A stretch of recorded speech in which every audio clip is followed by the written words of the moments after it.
Hello everyone, it's Living Ideals with me, Ola OMOSEBI. John Maxwell said, change is inevitable, growth is optional. Yeah, and I like the addition my friend Segun Adesiyan made to that quote. He said, true growth is increase in value. I like that because it is about value. Now, before I go on further, let me remind you that it's still the big models that we've been running for months now, the business ideas generation models. Yeah, and as a sub-series, sometime late last year, I started the Mr. Niger D models, talking about characteristics of living things. I've spoken on M, movement, R, respiration, N, nutrition, I, irritability. Now, all the previous editions, you'll find them on my YouTube channel, Ola OMOSEBI, on my Facebook fan page, Ola OMOSEBI. So this week, we go to growth, the G in Mr. Niger D. And when you talk about growth, what comes to mind? I have a list here of a number of synonyms, but I just limited it to this few. So you talk of growth, you think of increase, you think of expansion, spread, stretch, advance, or if you like, advancement, surge, germinate, condense. Now I wrote condense deliberately in red to talk about it a bit. That not all growth is marked by spread and stretch and increase in number. No, some growth are actually marked by compression, contraction, and condensing. Yeah, so to make it stronger, to make it tougher, to make it thicker, to make it more resilient, as it were. Take, for example, in the body of babies, toddlers, they have more bones in their bodies as against adults, way more bones than adults.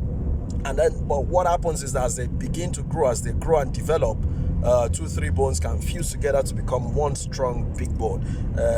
In one part of the body, in another part of the body, 2 bones fuse together to become one strong big bone, and all that, and then it eventually evens out. So growth is not just about spread and increase. It's also about, it could also be about condensing and contracting and compressing, right? So look at the values, look at the factors all around you, looking, especially paying attention to the growth factor, because the growth characteristic nature of living things cuts across all the other characteristics of living things. And that's why you should pay attention to it as a model that can inform business ideas and solutions. If you look at growth on the basis of the individual, a lot is happening inside of the individual and outside the individual.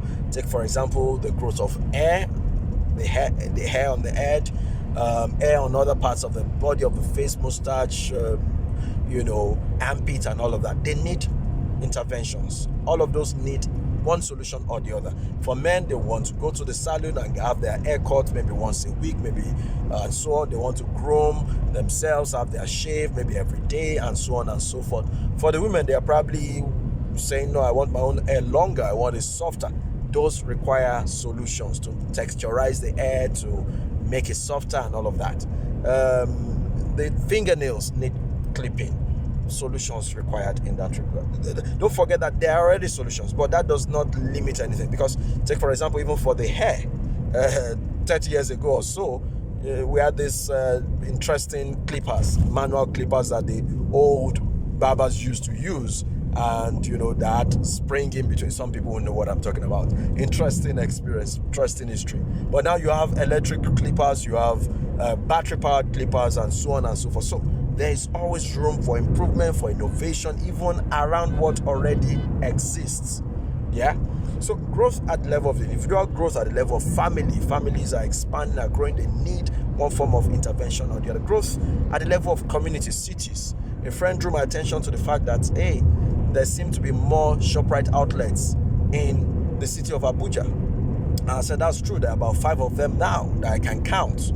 And he said, oh, is that not a bad model? I said, no. I said, I think they must have done their research to find out that the growing population of Abuja can support their business. And vis-a-vis the fact that they can also, their business, also their model, their growth, their spread, also would support the growing population of the FCT.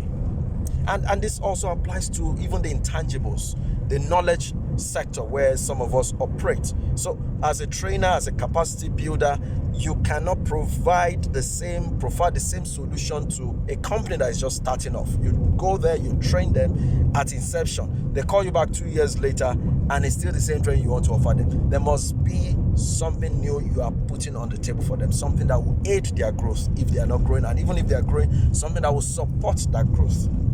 All right, enough said.